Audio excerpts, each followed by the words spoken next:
Dumaan ako dito sa may Japan Home Center. Actually, wala naman akong kailangan pero gusto ko lang mag-ikot-ikot. Ang cute nitong Sanrio na bumungad sa akin. Tapos tingnan nyo, nakakita ako ng bathtub.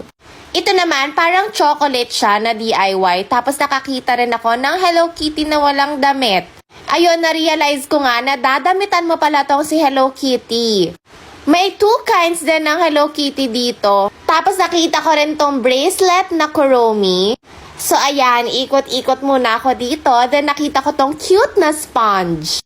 O diba, kahit yung sponge nila Hello Kitty, pati na rin tong dishwashing liquid. Ang cute no, kasi ang dami talaga nilang mga Hello Kitty items dito. Nakakita pa nga ako ng baso for Avery, saktong-sakto to sa kanya. Lately kasi, tinatrain na namin siya, na glass na yung gagamitin niya. Tapos ayan, naghahanap pa ako ng mga anik-anik, tapos nakita ko to, para siyang